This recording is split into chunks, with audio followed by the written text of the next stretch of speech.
राधे राधे। आप सब कैसे हो? आई होप कि अच्छे होंगे और आप सबकी पढ़ाई भी अच्छी चल रही होगी। तो चलो आज का टारगेट स्टार्ट करते हैं। जैसे कि आप सबको पता थी कि कल हनुमान जयंती थी और हनुमान जयंती पे मैंने छोटा सा ही टारगेट बनाया था। तो चलो सबके लिए मीठा भी बनाया था मैंने कल। तो आज मैं आप सबको मीठा खिला दे रही हूँ, कोई बात नहीं, आप आज सब भी मीठा खा लीजिए। तो चलो आज का टारगेट स्टार्ट करते हैं। आज का टारगेट बताती हूँ कि आज के टारगेट में मैंने क्या क्या किया था। आज का टारगेट थोड़ा मतलब है छोटा सा ही, पर बहुत सारी चीज़ें करी थी मैंने आज भी। पर करने का तो मेरा तब 12-13 घंटे का तो स्टडी मन पर हो नहीं पाई थी। चलो कोई बात नहीं, क्योंकि ना क्यों नहीं हो पाई थी कि ऐसा होता है। हाँ, मैं जॉब करती हूँ ना, वहाँ पे से एक आंटी का फ़ोन आया था कि बेटा वो किसी के काम से हरिद्वार घूमने गई है, तो उनको है ना लिस्ट बनानी थी। अब मैं लिस्ट बताऊँगी, आप सब पहचान जाओगे कि कहाँ पे जॉब करती है। तो फिर उन्होंने बोला भाई कि टाई वाली लिस्ट बना दे मेरी, और मैम ने भी मांगी है। तो मैंने कहा चलो ठीक है, आपकी लिस्ट बना देती हूँ। तो मैंने जल्दी से उनकी लिस्ट बनाई थी। तो करीबन उनकी लिस्ट बनाने में मुझे 2.5 घंटा चले गया था। आधी लिस्ट मैंने सैटरडे दिन बनाई थी, आधी लिस्ट मैंने संडे वाले दिन बनाई थी। तो सैटरडे वाले दिन करीबन 1.5 घंटे तक बनाई थी। 1 घंटे तक मुझे संडे वाले दिन लग गया था। तो इस वजह से ना मेरी ना स्टडी थोड़ी कम हो पाई थी। मतलब फ़ोन से लिस्ट बनानी थी, अगर लिस्ट हाथ से वैसे कॉपी पे बनानी वैसे वाली होती तो मैं जल्दी से बनाती। फ़ोन से बनानी थी, रिटर्न लिखना था। इस वजह से ना मेरा टारगेट है ना थोड़ा सा मतलब मैंने कम ही हो गया था। तो आज का टारगेट जैसे कि आप सबको पता है सैटरडे को क्या होता है, रिवीजन होता है। तो मैंने आज भी ना रिवीजन ही किया था। तो मैं 8:30 बजे उठी थी। आज थोड़ा आराम से उठी थी क्योंकि आज सैटरडे था तो मेरा ऑफ था। तो मैं उठ के मतलब मंदिर जाकर पूजा पाठ करके फिर मैं उसके बाद मैंने हलवा बनाया था सबके लिए। मैंने कहा कि प्रसाद में सबके लिए हलवा बना देती हूँ। तो फिर मैंने सबके लिए हलवा बनाकर फिर मैं खाकर मैंने अपना प्रसाद लेकर फिर मैं बैठ गई थी पढ़ने के लिए। मैंने कहा चलो पढ़ने बैठ जाते हैं। तो मैं ना 10:30 बजे करीब पढ़ने के लिए बैठ गई थी। सबसे पहले मैंने ली थी न्यूज़पेपर की क्लास। मैंने सोचा कि सबसे पहले जितनी हो सके ना सारी चीज़ें, जितने भी हमारे न्यूज़पेपर होता है और मेरा इंग्लिश का टारगेट होता है सारा फिनिश करूँ। न्यूज़पेपर की क्लास लेने के बाद फिर मैम ने वोकैबलरी करा रखी थी। वो वोकैबलरी मैम की वैसे मैराथन थी, बट मैम ने ज़्यादा देर नहीं ले रखी थी। 1 घंटा 19 मिनट की वीडियोज़ थी, तो मैंने वो वाली क्लास ले ली थी। मैंने कहा चल कोई बात नहीं, इतनी घंटे की वीडियोस है तो मैं इतने घंटे की क्लास ले लेती हूँ, क्योंकि क्लास स्किप नहीं करनी होती वोकैबलरी की, और ना ही उसको मतलब ये है कि मिस करनी होती है, उसे क्लास लेनी ही पड़ती है। फिर उसके बाद में मैंने ग्रामर पढ़ी थी थोड़ी सी मैम से, रानी मैम से।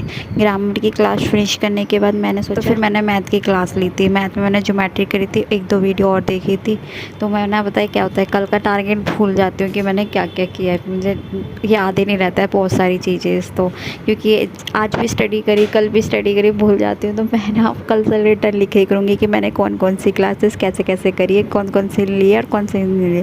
ज्योमेट्री ली थी ना 100% याद है मुझे। ये क्लास फिनिश करने के बाद में मैं बैठ गई थी, आपको बताया था लिस्ट बनाने के लिए। लिस्ट बनाने के बाद में फिर मैं बैठी थी पॉलिटी पढ़ने के लिए। मैंने कहा पॉलिटी पढ़ लेती हूँ। फिर पॉलिटी पढ़ने का थोड़ी सी हिस्ट्री पढ़ी थी मैंने। इन सब के मैंने नोट्स बनाए थे। ज़्यादा क्लासेस नहीं लेती मैं पॉलिटिकल हिस्ट्री की, जब से ज़्यादा 1 घंटे की क्लास है ना, तो मुझे जितनी लगता है ना कि इतना टॉपिक रिटर्न लिखना चाहिए, तो मैंने उतना ही टॉपिक, जैसे 10 मिनट का देख लिया, 15 मिनट का टॉपिक देख लिया, ऐसे देखती हूँ। क्योंकि देखो हमने सबने ना पहले से ही रिवीजन कर रखा है, पर मेरे नोट्स नहीं है, क्योंकि पहले मैं नोट्स नहीं बनाती थी। ऐसा होता था मेरे, मैं सोचती थी यार बहुत ज़्यादा अपने ऊपर घमंड था ना मुझे, तो वो उस वजह से ना कि मेरी जीएस तो बहुत अच्छी है, हिस्ट्री पॉलिटिक्स दोनों चीज़ अच्छी है, क्योंकि मैंने 12th में ना मेरी 3rd पोजीशन है और मैंने बहुत अच्छे मार्क्स स्कोर किए हैं।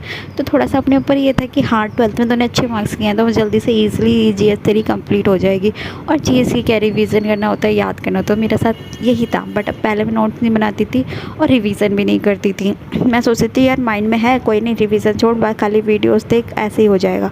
बट ऐसा नहीं है। मैंने अपना नोट्स बनाए हुए, नोट्स मैं इतने ही बनाती हूँ जिसमें एक टॉपिक लिखा हो छोटा सा। जैसे कि मैंने हर वीडियो में आपको रिवीजन का भी बता रखे कि रिवीजन कैसे करना है। बट अब मैंने टॉपिक भी लिखने स्टार्ट कर दिए, छोटे छोटे नोट्स बनाती हूँ, ज़्यादा बड़े बड़े नोट्स नहीं बनाती। क्योंकि पता है क्या होता है, 15 मिनट की वीडियोस देख ली, मान लो आपको एक टॉपिक समझाया है, फिर मैं उसको नेक्स्ट डे करती हूँ ताकि मुझे ना मतलब ये चीज़ हो जाए कि याद आ जाए कि हाँ कल सर ने ये पढ़ाया था, आज सर का ये टॉपिक अलग है।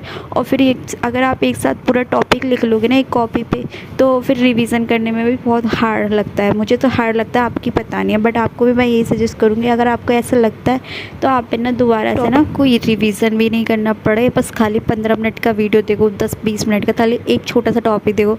लेकिन जैसे हड़प्पा के बारे में सर ने बताया था कि कल हड़प्पा में कहाँ कहाँ पे कौन कौन सी साइट्स हैं, कौन कौन सी क्या क्या चीज़ मिले, कहाँ पर है रावी नदी के किनारे, ऐसे करके हड़प्पा के बारे में लिख लिया था मैंने।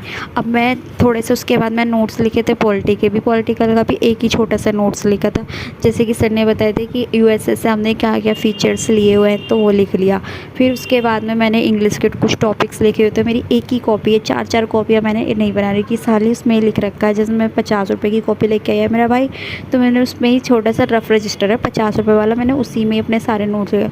अब जब कल सर मोहनजोदड़ो के बारे में बताएंगे तो मैं मोहनजोदड़ो से रिलेटेड लिखूँगी। उससे क्या होगा, हड़प्पा और मोहनजोदड़ो में ना हम कन्फ्यूज़न नहीं होंगे। तो हड़प्पा का जैसा टॉपिक आज पढ़ लिया, मोहनजोदड़ो का कल पढ़ेंगे, तो इससे हमारे लिए बेनिफिट होगा। तो मैं तो ऐसे ही बनाती हूँ, आप देखो आप कैसे बनाना चाहते हो, क्योंकि ये चीज़ बेनिफिट है। मैंने बहुत बार मतलब अपने ऊपर यूज़ करके देखा है, तो मुझे ऐसा ही फील अच्छा लग रहा है। क्योंकि हम अगर एक साथ सारे टॉपिक्स को पढ़ते हैं 11 बजे थे। अब मैंने फिर सोचा कि सारी चीज़ें फिनिश करने के बाद मैंने ना इंग्लिश की क्लास लेने बैठ गई थी। मैम ने ना 2 घंटे की क्लास ली थी। आप सोच लोगे कि 11:30 बजे और 10 बजे मैम क्लास लेती है। पता है क्या होता है कि मैम की मैं ज़्यादातर आप सबको बताया कि रिकॉर्डिंग ही क्लास लेती हूँ, लाइव क्लास मैं किसी भी टीचर्स की नहीं लेती, क्योंकि उससे क्या होता है लाइव क्लास से मेरा बहुत ज़्यादा टाइम लॉस होता है। जो मैम चीज़ें समझा देती है कि हाँ ये चीज़ ऐसे हुई है, ये चीज़ ऐसी हुई, तो मैं समझ लेती हूँ। तो इस वजह से मैं जब भी लेती हूँ ना, तो मैम की क्लास हाफ़ में ही लेती हूँ। जैसे कि 10 बजे स्टार्ट की तो 11 बजे ले लिया, 10:30 बजे ले ली, ऐसे लेती हूँ। 1 घंटे की क्लास होती है तो 10:30 बजे ही लेती हूँ।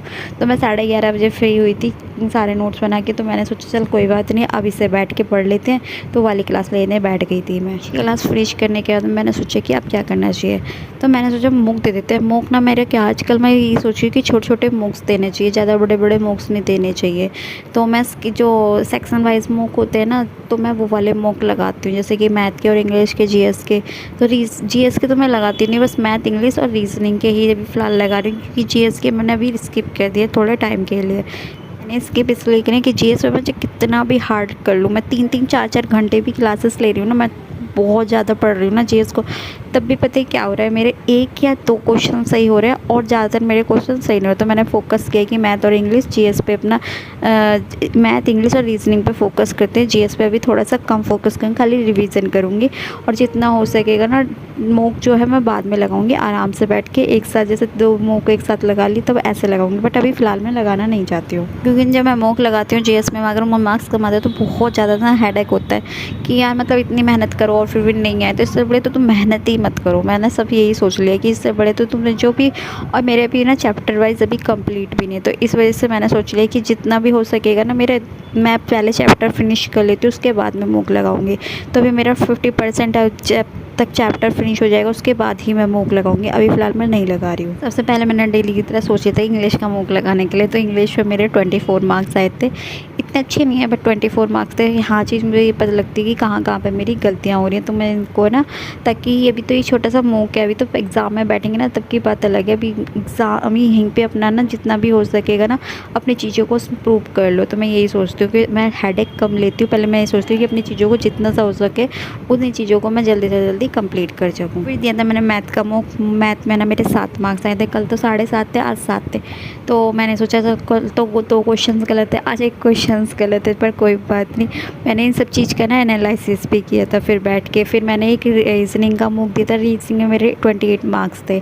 तो आज ये चीज़ थी कि इसमें ना कोई भी क्वेश्चन ना मेरे गलत नहीं थे, 3 ही क्वेश्चन गलत थे, ज़्यादा क्वेश्चन नहीं गलत थे। क्योंकि क्या होता है कि आजकल ना मेरे बहुत क्वेश्चन गलत हो रहे हैं रीजनिंग में, बट आज 3 ही क्वेश्चन गलत थे, थोड़ा सा ये था। तो मैंने इन सब चीज़ का बैठ के एनालिसिस किया कि मेरी कहाँ कहाँ पे गलतियाँ हो रही है, क्योंकि एनालिसिस मोस्ट इंपॉर्टेंट है। अगर तुम एनालिसिस नहीं कर पाओगे तो सबसे बेकार चीज़ यही है कि एनालिसिस बहुत इंपॉर्टेंट है। तो इन सब चीज़ का एनालिसिस किया था। एनालिसिस करने के बाद में मैं बैठ गई थी फिर कि ना कुछ क्वेश्चंस के कि जहाँ पे मेरी गलतियाँ हैं उन सब चीज़ों को देखने के लिए, और कुछ चीज़ों को मतलब नई चीज़ों को सीखने के लिए कि कहाँ पे मैंने कौन कौन सी मिस्टेक की, कौन कौन से क्वेश्चन को स्किप किया। तो वो सारी चीज़ों को क्वेश्चन को मैंने सर की वीडियोज़ से देखा था। तो चलो आज का मेरा टारगेट इतना सही था, छोटा सही था, ज़्यादा बड़ा नहीं था।